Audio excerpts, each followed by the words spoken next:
Assalomu alaykum hammaga. Kechagi qo'ygan videomizdan keyin regelga armatura solmaganmisizlar yoki boshqa narsami, nimaga unaqa bo'lyapti degan savollar kommentariyaga yozishyapti. Xo'p, aytib o'tilganidek, mana shu birinchi qavatini magazin sifatida foydalanmoqchimiz.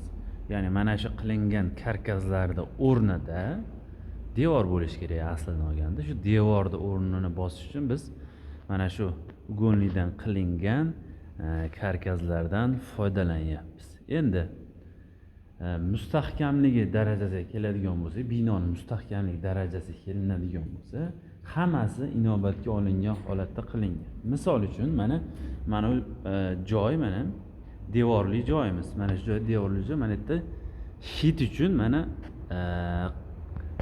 devorni buzishgan qanchadir qismini shunchaki buzib nima qilingan. Batta ko'riladigan narsamiz mana har 5 qator 4 qatorda kladijli setkani mana ko'rib turibsizlar, qo'yilgan mana. Erinmasdan qo'yib chiqilgan. Mana shu holatda.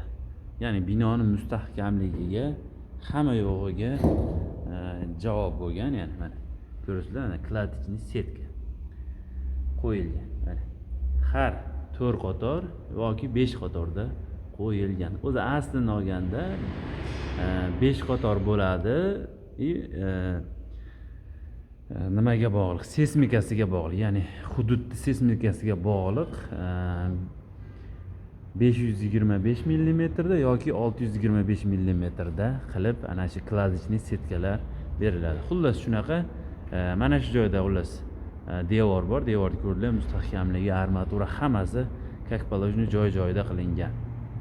Lekin mana bu devor borligi uchun biz devorni qilmasdan mana shundan foydalanyapmiz. Hammalaringga rahmat, sog' bo'lasizlar. Keyingi videoroliklarda ko'rishguncha.